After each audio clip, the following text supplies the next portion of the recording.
नर्मदे हर सीताराम। नर्मदा मैया के परिक्रमा के 14वें दिवस हम पहुँचे ग्राम कुली में। यहाँ एक परिवार है जो अपनी ज़रूरतों के लिए एक छोटा सा व्यवसाय किया हुआ है। उसके साथ ही साथ यहाँ से गुजरने वाले नर्मदा मैया के परिक्रमावासी जन की पूरी सेवा करते हैं। दिन में चाय नाश्ता, रात्रिकाल भोजन, सारा प्रबंध और रहने के लिए एक स्थान। तो आइए उनसे मिलते हैं और साथ साथ देखते हैं वो किस तरह से अपने जीवन का गुजारा करते हुए यहाँ पर नर्मदा मैया के परिक्रमा में लगे लोगों की सेवा कर रहे हैं। तो ये सब लोग परिक्रमावासी है। नर्मदे हर, नर्मदे हर। नाम बताइए। गोपाल बामनिया। तो कितने साल से आप दुकान चला रहे हैं और सेवा में लगे हुए हैं? 15 साल से हो गए। 15 साल। ये गोपाल जी की धर्म पत्नी है। उधर कुछ स्टॉक रखा हुआ है। तो यहाँ बाजरे की रोटी भी खाते हैं? हाँ, बाजरे। अरे वाह। हम शुरू किया था। हाँ। तो कैसे घोड़ी गधे? हाँ, घोड़े गधे से सामान लाता था मैं पहले। तो कितने गधे पे सामान लाते थे? मतलब 3 गधे थे। तो बहुत कम सामान आता होगा। हाँ, 60 किलो आता था उसमें। 60 किलो एक गधे पे। तो आप दिन भर सामान लाने में व्यस्त रहते थे? व्यस्त रहता हूँ। आपकी दुल्हन जो है उसकी बिक्री करती थी। तो 15 किलोमीटर चलता हूँ डेली। मतलब 30 किलोमीटर आना जाना हो जाता था गधे से। और इधर माता जी, मतलब आपकी धर्मपत्नी जो है सामान बेचती थी। हाँ। खेती बाड़ी आपके पास कितना है? खेती बाड़ी नहीं है, कुछ भी नहीं है। कुछ भी नहीं। अच्छा, बच्चे कितने हैं? बच्चे 7 है। वो इस चक्कर में 7 हो गए। लड़के नहीं हुए। हाँ, और लड़की। हाँ, तो 5 लड़की। हाँ, 2 लड़के। फिर लास्ट के 2 लड़के। 2 लड़के। ये सेवा काल कर रहे हैं, ये करीब 15 साल हो गए आपको। हाँ।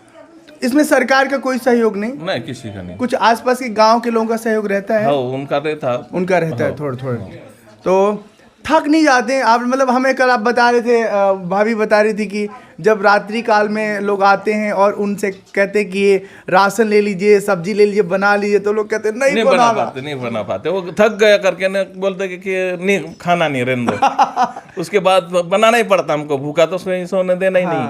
ये वजन होना है कुछ भी। ये इसे कहते हैं मानवता। पता है, अपने लिए पशु पक्षी सब जीते हैं जीवन, और मनुष्य भी कुछ ऐसे आपको मिल जाएंगे जो केवल अपने लिए जीते हैं। उन्हें कुछ फर्क नहीं पड़ता आसपास के लोग भोजन किए कि नहीं किए, तकलीफ में है कि नहीं है। लेकिन गोपाल जी की जो कोशिश है उसमें हम साफ साफ देख सकते हैं कि किस तरह से अपनी सेवा के जरिए लोगों के जीवन को सहायता पहुंचा रहे हैं। भूखे सोए तो हमको नहीं नींद आती। देखो अम्मा का क्या कहना है। अच्छा, आप कितने साल पहले इस घर में आए? कितनी उम्र थी तब? 3 साल हो गए। यहाँ 2 साल हुए। हमारा मकान बाबा वो यहाँ दिखेगा वो पहाड़ी पे। चूंकि जूम नहीं कर सकते इसलिए पूरा साफ साफ नहीं दिखेगा। वो मकान तो ऊपर पहाड़ी पे मकान था, तो वहाँ से सामान तो बड़ा मुश्किल होता होगा ले जाना ले आना। एक रात भर यहाँ रहते, फिर रात भर सामान उसमें ट्रैक्टर आधा बांधते ने, फिर ले जाते थे हम सामान। पहले ऊपर मतलब गधे घोड़े से भी ऊपर चले जाता था वहीं पे। तो जिस तरह गोपाल जी सेवा करें परिक्रमावासी जन की,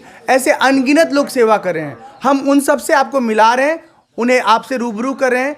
और हमारी बात सिर्फ इतनी है रूबरू कराने के पीछे कि यदि आपके पास भगवान ने संसाधन दिया है, धन दिया है, तो थोड़ा संसाधन ऐसे लोगों को भेजिए। जिसके पास मन करे उसके पास भेजिए। हमारा कोई आग्रह नहीं है कि इनको भेजिए उनको भेजिए, लेकिन जिन जिन संस्थाओं के बारे में आपको जानकारी दे रहे हैं, उनके कार्यों के बारे में आपको बता रहे हैं, दिखा रहे हैं, उनके लिए अगर थोड़ा भी आप फ़ोन पे, गूगल पे, आजकल डिजिटल ट्रांजैक्शन बहुत ईजी है। पहले अगर 200-500 रुपये भेजना होता था तो मनी ऑर्डर का चार्ज लग जाता था। अभी तो ऐसा कुछ नहीं है। आप 100 रुपये, 200 रुपये, 1000 रुपये, 2000, 5000, 10,000, जिसके पास जितना है, अगर ऐसे जगहों पर भेजेंगे तो ये लोग जो सेवा कर रहे हैं ना, उसके जरिए सही व्यक्ति तक वो वस्तु, वो संसाधन पहुंच पाता है।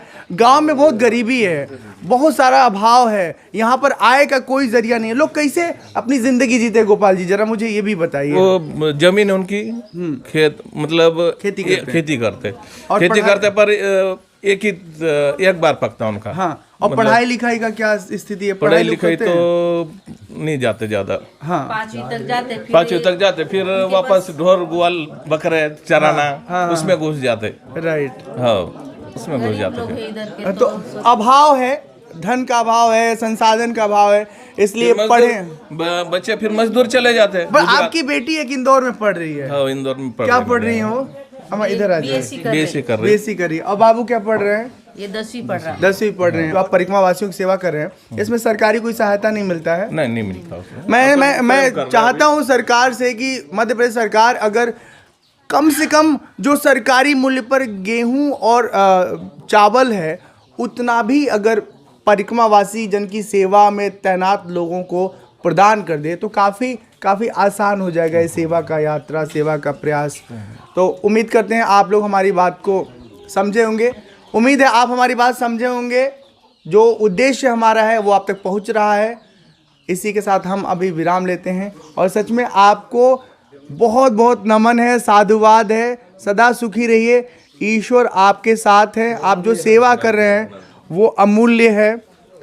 कभी भी आपके सेवा के बदले में आपको कुछ नहीं दिया जा सकता। पर ये हम ज़रूर कहेंगे कि जो लोग परिक्रमा में आते हैं देश भर से, देश के कोने कोने से, जो लोग नौकरी करते हैं, अपने जीवन में कुछ धन का संचय किए हैं, ऐसे लोग जब परिक्रमा करने आए तो कुछ धनराशि लेके आएँ और परिक्रमावासी जन की सहायता करें आर्थिक तौर पर। साथ ही साथ अगर आप यहाँ परिक्रमा में नहीं आ सकते तो कुछ भी संसाधन आप भेज करके यहाँ जो सेवा प्रकल्प चल रहा है उसमें अपना सहयोग दे सकते हैं, उसमें अपना अनुदान दे सकते हैं।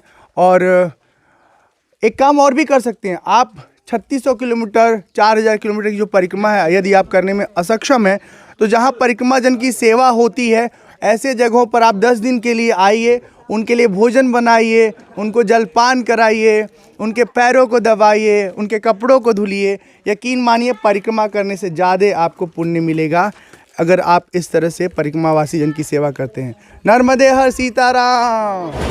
देखिए देवी जी चाय बना रही हैं और ये दिन भर लगा रहता है। ये छुटकी, हाँ ये गोपाल भैया, सीताराम, नर्मदे हर। और गोपाल जी की टीम में और लोग हैं, गोपाल जी के बालक। हेलो सीताराम, नर्मदे हर। तो पूरे परिवार से हमने आपको मिलाया, बहुत अच्छा लगा। गोपाल जी अपना नंबर बताइए। 70 678 51 822।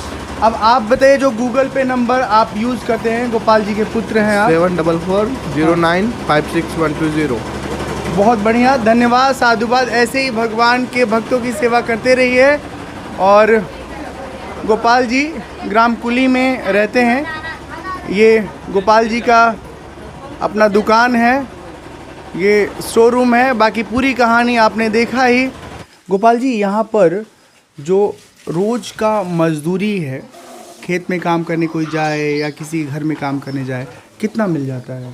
100 रुपये मिलते हैं यहीं पे करो तो। हाँ। और जैसे बाहर जाओ तो 150 रुपये मिलते हैं। मतलब बड़वानी जाएंगे तो 150 हाँ, रुपये। 150 रुपये बड़वानी के आसपास जाओ तो। आप सोचो 100 रुपये और 150 रुपये अगर रोज कोई कमा रहा है तो उसमें कैसे अपना जीवन जिएगा? उसमें खाना पीना भी है अपना खुद का। खाना पीना भी खुद का। बाप रे, खुद का खाना पीना। अच्छा, आप एक बात बता रहे थे कि अगर किसी के पास थोड़ा सा खेत है और वो चाहे खेती करना तो वो महंगा पड़ता है खेती करना, क्योंकि 3 महीने का 7000 3 महीने का 7000 बिजली का बिल देना पड़ता है।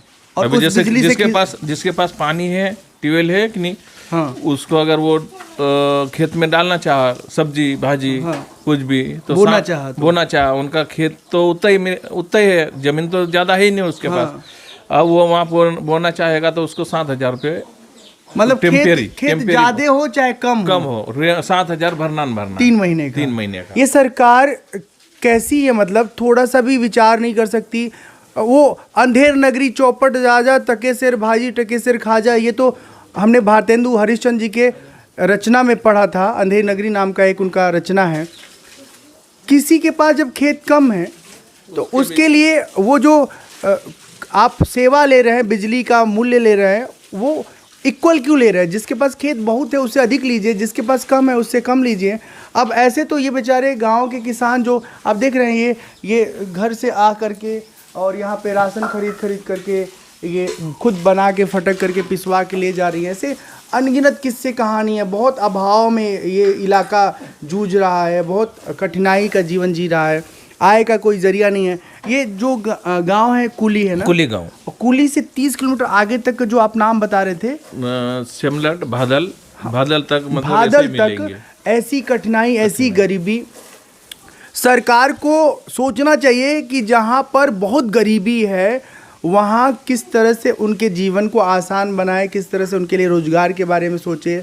कैसे रोड तो है ही नहीं, बिल्कुल रोड नहीं है। तो अगर रोड हो तो और पे कहीं गाड़ी घोड़े आए तो चले जाए, बैठ के ना जाए। अब पैदल चलना बहुत मुश्किल पड़ रहा है। अगर इन लोगों को बाहर काम के लिए बुलाया जाए तो वो भी नहीं जा पाते, तो भी नहीं जा पाते ना। हाँ, डरते हैं। इनमें से कितने लोग तो ऐसे हैं जो शहर का शक्ल तक नहीं देखे हैं, है ना। बड़वानी से आगे पीछे कहीं जाने वाले बहुत कम लोग हैं, बहुत कम है। मतलब मेरा अंदर हृदय ना एकदम कचोट रहा है, बहुत दर्द हो रहा है, दुख हो रहा है। और नर्मदा मैया की परिक्रमा में दिव्यता, उनकी कृपा तो मिलेगी ही मिलेगी, लेकिन सच बताऊं, आंखें खोल करके आप देखोगे ना तो ज़िंदगी का एक भयानक शक्ल आपको नज़र आएगा कि इतना संघर्ष करने वाले लोग भी अभी इस संसार में हैं और उनके लिए कोई नहीं सोच रहा है। सरकारें उनसे वोट तो लेती हैं, लेकिन सरकार उनके जनजीवन के हिसाब से जो सहूलियत देना चाहिए, जो सुविधा देना चाहिए, उस हिसाब से उन्हें सोच नहीं रही है, उनके लिए सोच नहीं रही है।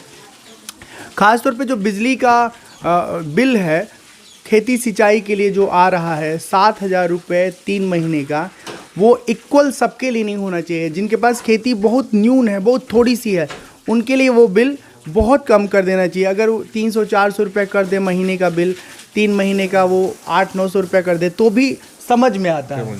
लेकिन साथ जैसे डीपी यहाँ पे रख दी, हाँ, यहाँ से वायर ले जा रहा, वो खुद उसकी मेहनत से वायर ले जाएगा। बाप रे, कितना वायर लग जाता, वायर लग जाता 3,000-4,000 का वायर भी लग जाता, तो भी बिल वो छोड़ते थोड़ी, बिल तो देना ही पड़ता। मतलब वायर का अलग से भुगतान करो, बिजली का अलग से भुगतान करो, और जिसके पास थोड़ी सी खेत है वो बेचारा इतना पूंजी लगाने के बाद भी भरपाई छोड़ो, कुछ भी नहीं हासिल हो पाएगा। तो क्या करेगा, क्या खेती करेगा, क्या किसानी करेगा। यहाँ के खेत खड़े खेत हैं, खड़े खेत हैं, मतलब ऐसे समतल खेत नहीं है, एकदम खड़ा खेत है। आप सभी देश के नागरिकों से हम प्रार्थना करते हैं, यदि ईश्वर ने आपके पास कुछ संसाधन दिया है ना, तो कभी साल में एक बार आइए और इन लोगों के इलाके को देखिए जो आप सेवा सहयोग कर सकते हैं। इनके जीवन को और बेहतर बनाने में अपना योगदान दीजिए। सीताराम, नर्मदे हर। मैं हूँ स्वामी रामशंकर डिजिटल बाबा।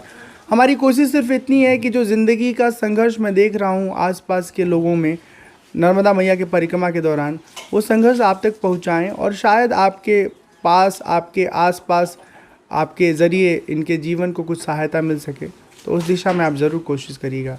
सीताराम, नर्मदे हर।